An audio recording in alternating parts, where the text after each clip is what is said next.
श्रीमद् भागवतम स्कंद तृतीय अध्यायष्टम गर्भोदक्षाय विष्णुमाती ब्रह्माजी ने प्रागट्य श्लोक संख्या 7 अनुवाद भावार्थ इस डिवाइन ग्रेस श्री भक्तिवेदांत स्वामी प्रभुपाद द्वारा प्रोक्तम किलैतद् भगवत्तमेन निवृत्ति धर्मा विरताय तेन सनत्कुमाराय सचाह पृष्ठः सांख्यायनायांगधृतव्रताय शब्दात् प्रोक्तम कहेवाયું હતું કિલ ખરેખર એતદ આ ભગવત તમેન ભગવાન શ્રી શંકરષણજી द्वारा निवृत्ति धर्म अभिरताय आ धार्मिक व्रत लेनार व्यक्ति ने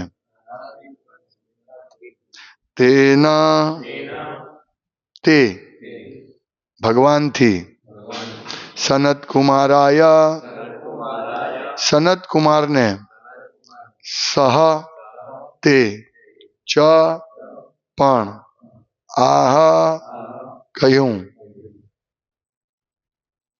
पृष्ठ पूछवामां आवता सांख्यायनाय महर्षि सांख्यायन ने अंग वत्स विदुर जी धृतव्रताय आवु व्रत धारण करनार व्यक्ति ने अनुवाद आ रीते भगवान शंकरषणे निवृत्ति धर्मनु व्रत धारण करनार महर्षि सनत कुमार ने श्रीमद भागवतमनो भावार्थ उपदेश्य वड़ी सनत कुमार ने सांख्यायन मुनिए ते विषे पूछ्યું એટલે તેમણે જે પ્રમાણે શંકરષણ પાસેથી શ્રવણ કર્યું હતું તે જ પ્રમાણે सांख्यायन મુનિને આ શ્રીમદ ભાગવતમ સંભળાવ્યું। ભાવાર્થ આ પરંપરા પદ્ધતિ છે। જો કે પ્રસિદ્ધ મહાન 4 કુમારોમાંના એક સનત કુમાર જીવનની પૂર્ણતાની ભૂમિકાએ હતા, છતાં તેમણે ભગવાન શંકરષણ પાસેથી શ્રીમદ ભાગવતમનો ઉપદેશ સાંભળ્યો। આ જ રીતે જ્યારે તેમને સાંખ્યાયન ઋષિએ પ્રશ્ન કર્યો ત્યારે તેમણે ભગવાન શંકરષણ પાસેથી સાંભળેલો ઉપદેશ તેમને યથારૂપ કહ્યો। બીજા શબ્દોમાં કહીએ તો યોગ્ય અધિકારી પાસેથી શ્રવણ કર્યા વિના વ્યક્તિ પ્રવચનકાર ન બની શકે। આથી નવધા ભક્તિના 9 પ્રકારોમાંના 2 પ્રકાર શ્રવણ અને કીર્તન સૌથી વધુ મહત્વના છે। સારી રીતે શ્રવણ કર્યા વિના કોઈ પણ વ્યક્તિ વૈદિક જ્ઞાનનો ઉપદેશ ન આપી શકે। ઓમ જ્ઞાનતિમિરાંધસ્ય જ્ઞાનંજન શલાકયા ચક્ષુરુન્મિલિતમ યેન તસ્મૈ શ્રી ગુરવે નમઃ। શ્રી ચૈતન્ય મનોભીષ્ટમ સ્થાપિતમ યેન ભૂતલે स्वयं रूप कदा मह्यं ददाति स्वपदान्तिकं वन्द्यं श्री गुरु श्रीयुतपद कमलं श्री गुरुन् वैष्णवांश्च श्री रूपं साग्रजातं सहगण रघुनाथान्वितं तं सजीवं साद्वैतं सावधूतं परिजन सहितं कृष्ण चैतन्य देवं श्री राधा कृष्ण पादान् सहगण ललिता श्री विशाखान्वितांश्च हे कृष्ण करुणा सिंधो दीनबंधो जगतपते गोपेश गोपिका कांत राधा कांत नमोस्तुते तप्त कांचन गौरांगी राधे वृंदावनेश्वरी वृषभानुसुते देवी प्रणमामि हरिप्रिये वाञ्छाकल्पतरुभ्यश्च कृपा सिन्धुभ्येव च पतितानां पावनेभ्यो वैष्णवेभ्यो नमो नमः। श्री कृष्ण चैतन्य प्रभु नित्यानंद श्री अद्वैत गदाधर शिवासादि गौर भक्तवृंद हरे कृष्णा कृष्ण कृष्ण हरे हरे हरे राम राम राम हरे हरे हरे कृष्ण।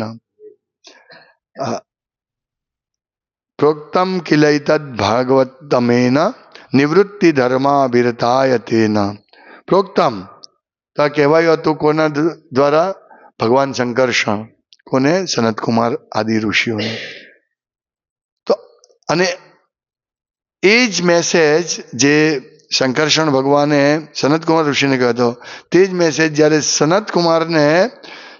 સનતકુમારે સ ચાહ પૃષ્ઠ સાંખ્યાયનયાંગ ધૃતવ્રતાય, સાંખ્યાયન ઋષિએ પૂછ્યો હતો આ જ પ્રશ્ન જે વિદુરજીએ મૈત્રેય ઋષિને કહ્યો હતો. તો મૈત્રેય ઋષિ ઉત્તર આપે છે કે આવા પ્રશ્ન પાતાળ લોકમાં કોણ કહે છે? સનતકુમાર પ્રશ્ન પૂછે છે અને ભગવાન શંકરષણ ઉત્તર આપે છે. અને એ જ સાંખ્યાયન ઋષિને જ્યારે સાંખ્યાયન ઋષિ પૂછે છે ત્યારે એ જ ઉત્તર સનતકુમાર આપે છે. જો આ પરંપરા પદ્ધતિ, અને અત્યારે મૈત્રેય ઋષિ પણ એ જ ઉત્તર આપી રહ્યા છે એ જ પ્રશ્નોના. તો સાંભળેલું અહીંયા પ્રભુપાદ લખે છે આ પરંપરા પદ્ધતિ છે. પ્રસિદ્ધ મહાન 4 કુમારોમાંના એક સનતકુમાર જીવનની પૂર્ણતાની ભૂમિકાએ હતા. સનતકુમાર કોઈ સામાન્ય જીવ નહોતા, પૂર્ણ જ્ઞાની હતા. છતાં પણ પ્રભુપાદ કહે છે છતાં તેમણે ભગવાન શંકરષણ પાસેથી શ્રીમદ ભાગવતમનો ઉપદેશ સાંભળ્યો. ખબર હતી, જ્ઞાન હતું કે શું કરવું છે શું નહીં કરવું છે, છતાં પણ જો આ ઉચ્ચ ભક્તોની શું કહેવાય નમ્રતા છે કે જ્યાં ભગવાનના વિષય સાંભળવા મળે તેમને કે આ બધું હું જાણું છું નહીં, નમ્રતાથી એ ગ્રહણ કરે અને મેસેજ આગળ પહોંચાડે. આ બહુ સરસ વસ્તુ છે. પ્રભુપાદ કહે છે કે હિન્દી લેક્ચરમાં અદલ બદલ મત કરો,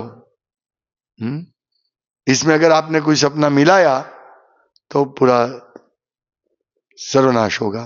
इसीलिए એટલા માટે ભગવદ્ ગીતા યથારૂપ બહુ મહત્વની છે. ભજનેર મધ્ય નામ સંકીર્ત, ભજનેર મધ્ય નવવિધા ભક્તિ, કૃષ્ણ રીતે કૃષ્ણ ધરે મહાશક્તિ. નવઢા ભક્તિ બહુ મહત્વની છે. જેટલું 64 ભક્તિના અંગો છે એમાં નવઢા ભક્તિ આ બધી આમ બહુ મહત્વની છે.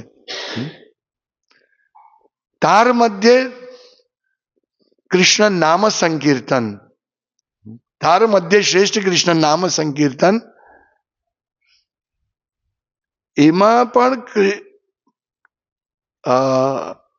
નામ સંકીર્તન નહીં, તાર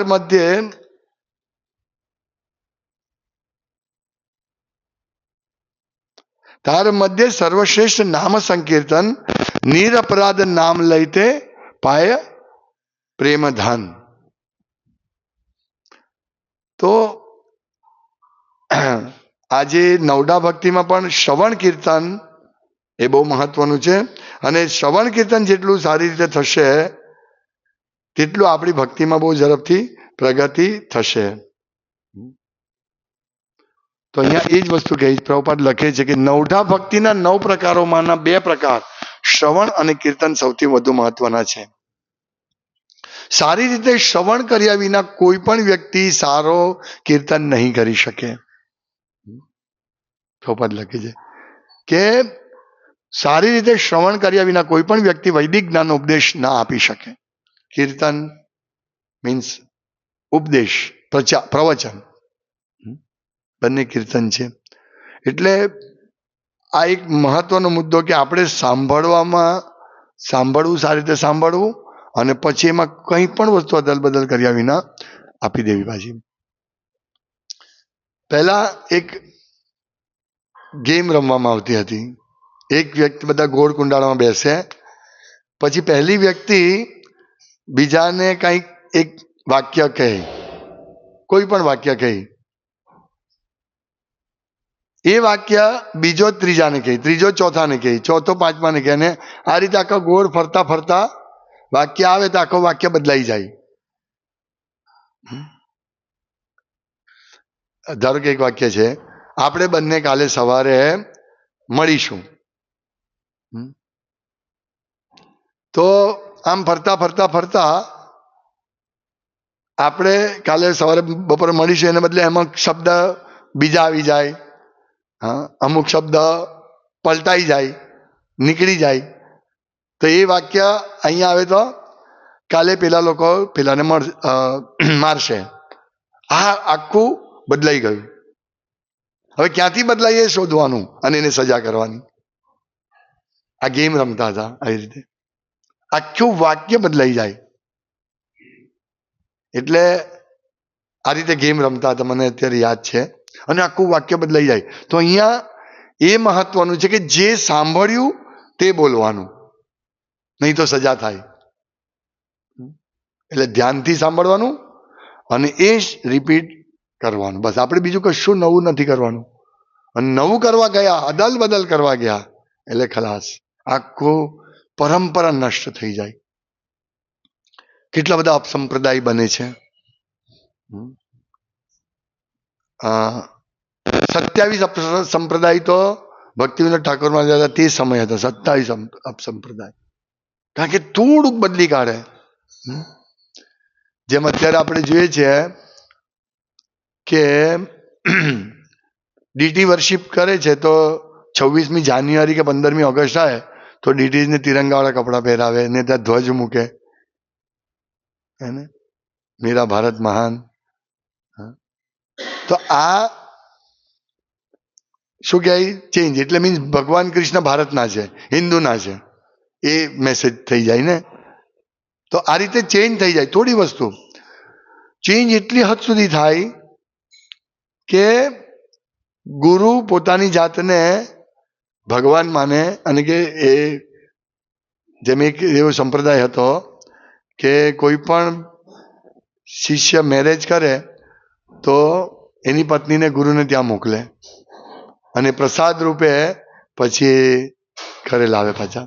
તો આ તમે વિચારો કેટલું વૈષ્ણવના નામે આટલું બધું ચાલતું હતું તે સમયે. તમે વિચારો કેટલું. એટલે લોકો જ્યારે ભક્તિવિનોદ ઠાકોરમાં આવું બધું ચાલતું હતું તે બહુ દુઃખી થયા હતા કે વૈષ્ણવનું નામે લોકો, વૈષ્ણવ એટલે આવો એમ. ઘણી વાર આપણે જોઈએ તો કોઈ અપસંપ્રદાયની વ્યક્તિ આવે, આ લોકો આવા જ હોય એ રીતે. મીન્સ ત્યારે વૈષ્ણવ મીન્સ બહુ, વૈષ્ણવ શબ્દ મીન્સ આ વૈષ્ણવ છે તો મીન્સ ગયેલો માણસ છે, એ રીતનું વપરાતું હતું. કેમ? અદલ બદલ. એટલા હદ સુધી જ્યારે આમાં નાનો પણ ચેન્જ થાય ને મેસેજમાં, તો એ મેસેજ જતા જતા જતા એટલો મોટો ચેન્જ થઈ જાય કે ભગવાન ભોગતા છે એને બદલે શું થાય? આપણે ભોગતા છે એ આવી જાય.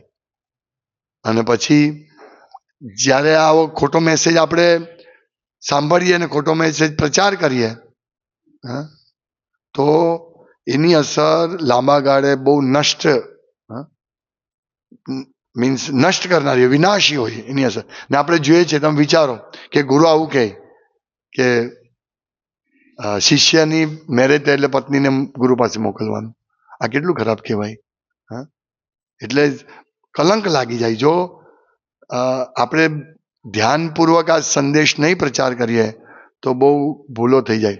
એટલે અત્યારે લોકો કંઈક નવું નવું લાવીને નવું લોકોને ગમે એ રીતે પ્રવચન કરવામાં આ સિદ્ધાંત ભૂલી જાય છે.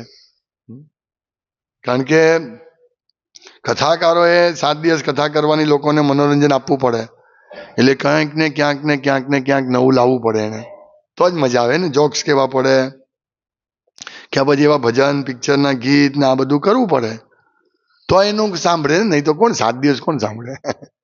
રોજના 2-3 કલાક કથા ચાલે, કોણ સાંભળે? કાંઈક મેં પીરસવું પડે ને. પણ એ બહુ ઘાતક છે, વિનાશક છે. એટલે આપણે કદી પણ, આપણે જ્યારે પણ આ સંદેશ કોઈને પ્રચાર કરીએ છીએ તો એ ચિંતા નહીં કરવાની કે સામેવાળાને ગમશે કે નહીં ગમશે.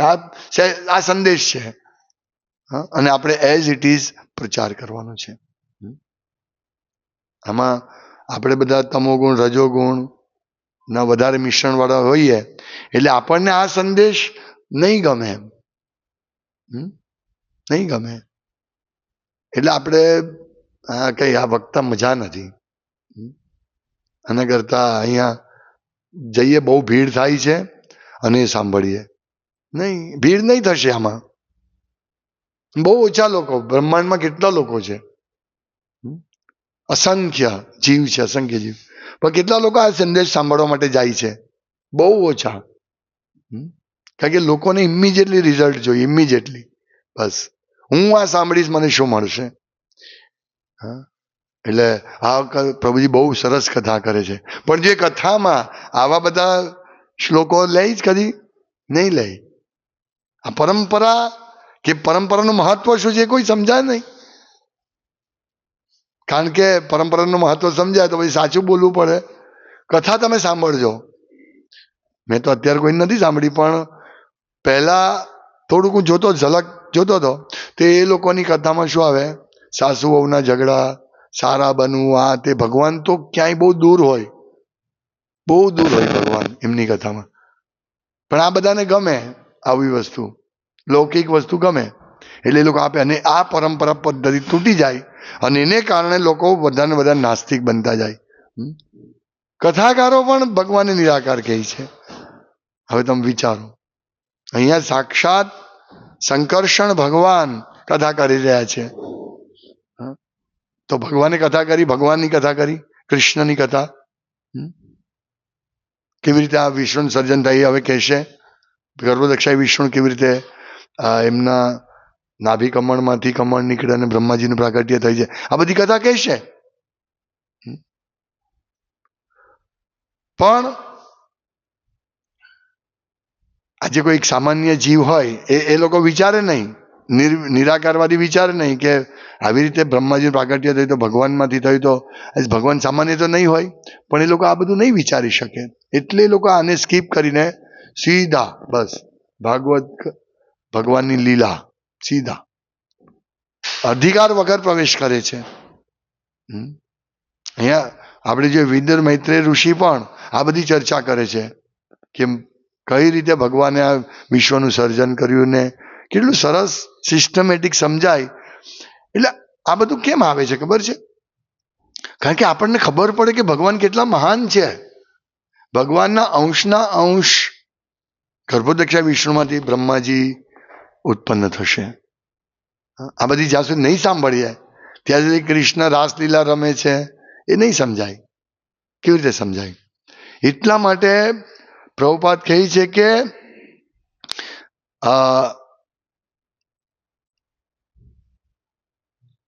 યોગ્ય અધિકારી પાસેથી શ્રવણ કર્યા વિના વ્યક્તિ પ્રવચનકાર ન બની શકે. ને આજે આપણે જોઈએ છે કોઈ યોગ્ય પ્રવચન કરતું નથી. વિશેષ કરીને આજે 7 દિવસની કથા ચાલે છે અને એમાં એનું પરિણામ શું આવે છે? ઝીરોની માઇનસ આવે છે પરિણામ. કારણ કે એ લોકો ભક્તિથી દૂર ચાલ્યા જાય છે. શ્રવણમ નૈવ કર્તવ્યમ સર્પોચ્છિષ્ટ યથાભયમ. આ લોકોનું જે સાંભળીએ આપણે, જે ભક્તો નથી વિશેષ કરીને, કે અવૈષ્ણવ મુખોદગીર્ણમ પૂતમ હરિકથામૃતમ. અવૈષ્ણવના મુખેથી સાંભળવું, પણ હવે અવૈષ્ણવ કોણ છે કોને ખબર પડે? તિલક કરે, સરસ કપડાં પહેરે, કેવી રીતે ખબર? બહુ અઘરું છે. એટલે આપણે આ રીતે ભાગવતમ સમજવું જોઈએ. પહેલા શ્લોકથી સમજવું છે. આ રીતે સમજીએ અને પછી એ કથા બેસે ત્યારે ખબર પડે કે ઓ આ વૈષ્ણવ નથી, આ વિષ્ણુ ભક્ત નથી, આ તો માતાજીનો ભક્ત છે. એને ખબર જ નથી કે દેવતાઓ શું છે અને ભગવાન શું છે, એ બંને વચ્ચે શું અંતર છે. એટલે તમે જુઓ, જેમ ભાગવતમ કથા આ રીતે બ્રહ્માંડમાં ચાલી રહી છે, હવે લોકો શિવ કથા પર ભાર આપી રહ્યા છે કે હવે ભાગવતમ કંટાળી ગયા. એમાં કઈ નવું નથી. આપણે અહીંયા આ 3જો સ્કંદ ચાલે છે. તિરુપતિ ઇસ્કોન મંદિરમાં 1લો સ્કંદ ચાલે છે. મીન્સ એકવાર આખું પતાવી દીધું એમણે ભાગવતમ, હવે પાછા ચાલુ કરી રહ્યા છે. આપણે ઇસ્કોન મંદિરમાં 11મો સ્કંદ ચાલે છે અને એક વર્ષમાં ફરીથી ચાલુ થઈ જશે નવું ભાગવતમ. તો સતત ભાગવત કથા થઈ રહી છે. પણ હવે લોકોને શું છે, ભાગવત કથા બધું જાણી લીધું આપણે, આ કશું જાણ્યા વગર એમ કે બધું જાણી લીધું. હવે નવી કઈ કથા કરો. શિવ કથા ચાલે છે, પછી એક મૂર્ખાએ તો સાંઈ કથા ચાલુ કરી, ગાંધી કથા પણ કરી, વલ્લભભાઈની કથા, આવું ચાલી રહ્યું છે. લોકો એમ સમજે કે આ બધું એક જ છે. કેમ આમ સમજે છે? કારણ કે યોગ્ય અધિકારી પાસેથી શ્રવણ કર્યા વિના વ્યક્તિ પ્રવચનકાર ન બની શકે. અને કોણ યોગ્ય અધિકારી પાસે સાંભળે છે? કારણ કે કથાકારો, એના છોકરો બને કથાકાર, તે પણ એના પિતાએ કહ્યું એ પ્રમાણે જ રહે, નિરાકાર ભગવાન છે અને એ રીતે કથા આગળ ચલાવે. એટલે પછી લોકો કંટાળે કે આ એકનું એક સાંભળીને શું કરવાના? કારણ કે એમાં હવા હોય, નામ નહીં હોય, ભગવાન નહીં હોય. કારણ કે લખ્યું છે કે નવડા ભક્તિ કૃષ્ણ પ્રાપ્ત કરી આપે છે, કરાવી શકે છે. અને તાર મધ્ય શ્રેષ્ઠ નામ સંકીર્તન, પાય પદ કૃષ્ણ પ્રેમ. તો આ આપણે સમજવું જોઈએ. અને જરાય પણ, કારણ કે માયા એવી સ્ટ્રોંગ છે કે આપણને કહે છે આમાં શું વાંધો, થોડુંક જ ચેન્જ છે ને, કંઈ વાંધો નહીં. પણ એ થોડોક ચેન્જ બહુ મોટો ફરક આવી દે. આપણે જોઈએ છે કે વર્ષોથી આપણે લગભગ 20 વર્ષથી આપણે જોતા આવ્યા છે, કથા પણ ચાલે છે, આપણે ઇસ્કોન વાળા પણ કથા કરે છે અને આપણે પણ પ્રભુપાદ પ્રમાણે કથા કરીએ છીએ. તો આપણે જોઈએ ડિફરન્સ જોઈએ છીએ કે જે કથા આવી રીતે સાંભળે છે તે કઈ રીતના ભક્તો બની રહ્યા છે, પ્રભુપાદ માટે કેટલો આદર છે, પ્રભુપાદની કેટલી સેવા કરી રહ્યા છે, એ આપણને ખબર પડશે. ખાલી સંખ્યા વધે છે પણ આપણે સંખ્યા નથી વધારવાની. આપણું પ્યોરિફિકેશન થવું જોઈએ. આપણે સંદેશને આગળ વધારવાનો છે. સંખ્યા વધવાથી શું ફાયદો થશે? સંખ્યા નહીં વધારવાની. એટલે આ ડિફરન્સ આપણે પોતે પણ જજ કરી શકીએ કે સારી કથા કરનાર અને સાચી કથા કરનાર. સાચી કથા કરનાર બહુ ઓછા શ્રવણ કરવાવાળા હશે. આજે તમે જુઓ કે ભાગવત કથા ઠેર ઠેર બોર્ડ, ને વૃંદાવનમાં જાઓ તો 10 કથા ચાલતી હોય. પહેલા તો કાર્તિક મહિનો ચાલી, હવે તો બસ એક થઈ ગઈ છે, હવે કથા કરાવી, મારા જીવનમાં સમસ્યા આવી, ભાગવત કથા કરાવી દઈશું. એટલે આખો રાફડો ફાટી રહ્યો છે. પણ રિયલ જે કથા કરવી જોઈએ, શંકરષણ ભગવાન શીખવે છે, સનતકુમાર શીખવે છે કે આ રીતે રિયલ કથા કરવી છે.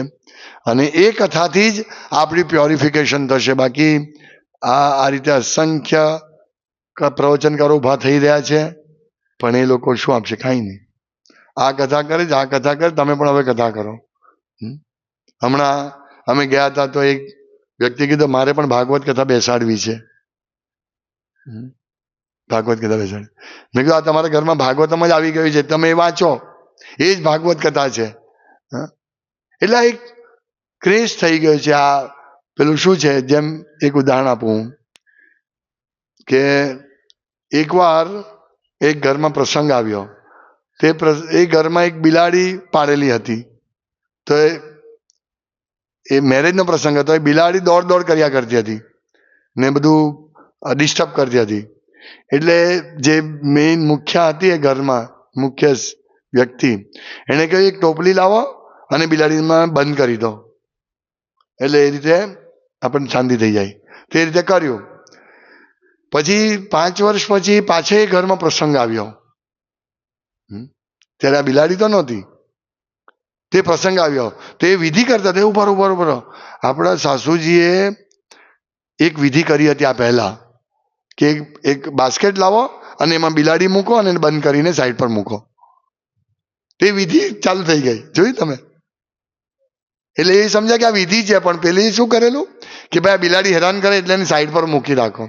હવે બિલાડી નથી એટલે એ લોકો બિલાડી લઈ આવ્યા અને બાસ્કેટમાં બિલાડી મૂકીને પછી એ વિધિ પહેલા એ કર્યું. તમે જોયું? આ કેટલું મોટું પરિણામ, મીન્સ કેવું થઈ જાય છે, આખો અર્થનો અનર્થ થઈ જાય. એટલા માટે આપણે ધ્યાનપૂર્વક શ્રવણ કરવાનું અને એ સંદેશ સાંભળવાળો ભલે ને કોઈ ના હોય પણ આપણે તો સંદેશ તે પ્રચાર કરીને પ્રભુપાદ કહેતા હતા કે તમે ભાગવતમ પ્રવચન કરો, ક્લાસ આપો અને સાંભળો કોઈ નહીં હશે તો પણ વાંધો નહીં, દિવાલ છે, સૂર્ય, ચંદ્ર, દિશા, 10 દિશા, આ સાંભળશે તમારો મેસેજ. અને પરમાત્મા સાંભળશે. પરમાત્મા બીજા લોકોને કહે છે અહીંયા કથા જાઓ, અહીંયા કથામાં જાઓ. એટલે જોશે કે આમને કથા સાંભળવા રુચિ છે, આમને મજા કરવાની રુચિ છે, ઓકે તમે આ કથા સાંભળવા જાઓ, ચાલો તમે અહીંયા આ કથા સાંભળવા જાઓ. હા, આ કોઈ હું નવી વસ્તુ નથી કરે, પ્રભુપાદ કહી છે આ રીતે. એટલે હું થોડું વિસ્તારથી કહું છું કે પરમાત્મા ક્યાં કોને મોકલવા તે પરમાત્મા નક્કી કરી દેશે આપણી ઈચ્છા પ્રમાણે.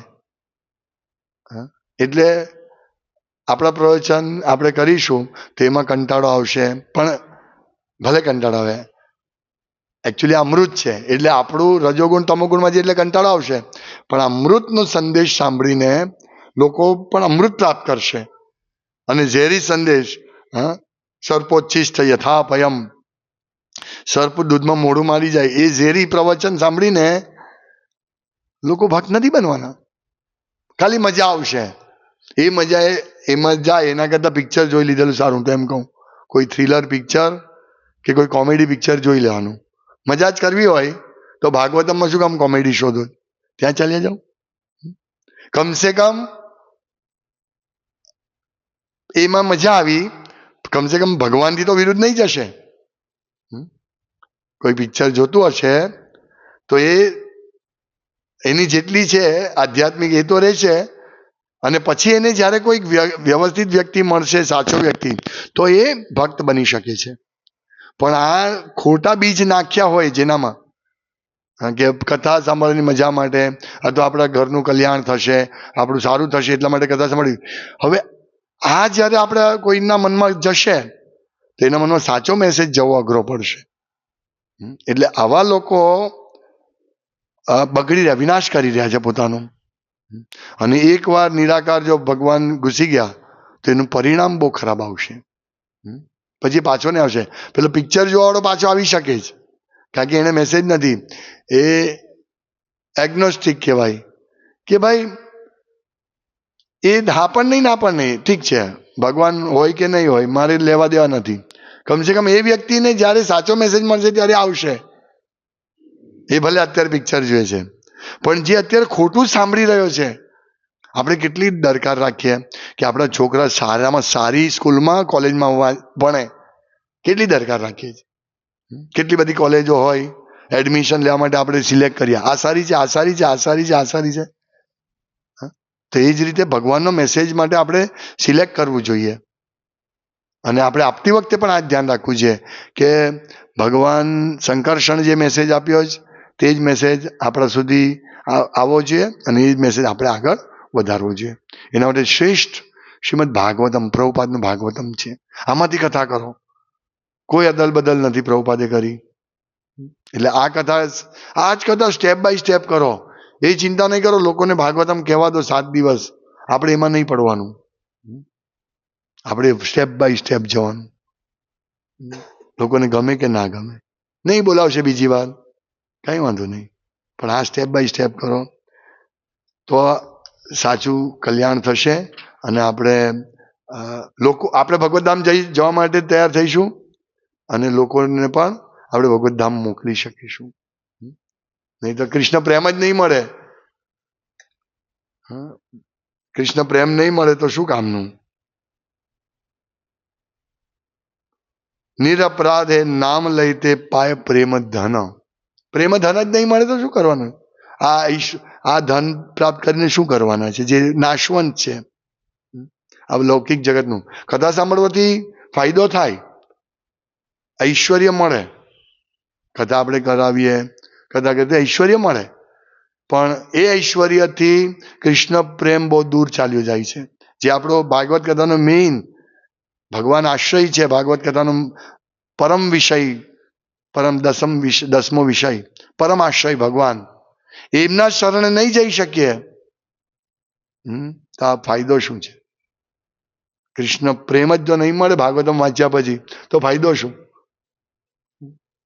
ઘરની આંગણે 10 ગાડી હોય, એને શું કરવાના? ગાડી ચલાવે.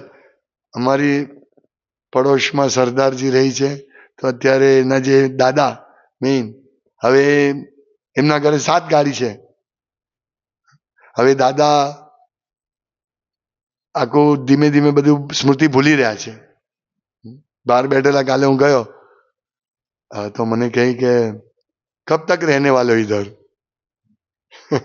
कब आए? मैं कि मैं तो इधर ही रहता हूँ. तो मुझे घुमाने ले जाओ. मतलब ઉલટું સીધું બોલવા માંડ્યા. એટલે સ્મૃતિ કેવી થઈ જાય તમે વિચારો. હવે આપણે રોજ ભાગવતમ વ્યવસ્થિત સાંભળીએ તો આપણે પણ જ્યારે સ્મૃતિ ભ્રંશ થશે ત્યારે આપણે એ જ વિચારીશું, ભગવાન વિશે વિચારીશું. કમસે કમ ભલે આપણને ભાન નહીં હોય તો આપણે કમસે કમ આપણા વિચાર તો ભગવાનને ચાલશે ને, કારણ કે જીવનભર આપણે આ રીતે ભાગવતમ સાંભળીએ છીએ. તો એ રીતે આપણું જીવન સફળ થશે, કૃષ્ણ પ્રેમ જરૂર મળશે. આપણે એના માટે ચિંતા કરવાની જરૂર નથી કે આપણી શું હાલત, આપણી શું થશે મૃત્યુ સમયે. બસ આ રીતે ગમે કે નહીં ગમે, મીન્સ અત્યારે આપણને ગમે કે નહીં ગમે એવો પ્રશ્ન આવે છે ને, કારણ કે આપણે શું કહેવાય, આપણે કન્ટામિનેટેડ છે, આપણામાં રજોગુણ તમોગુણ છે. પણ પછી એક સમય એવો આવશે કે અમૃત જ લાગશે. હો બહુ સરસ, બહુ સરસ, બહુ સરસ, વાંચો વાંચો વાંચો.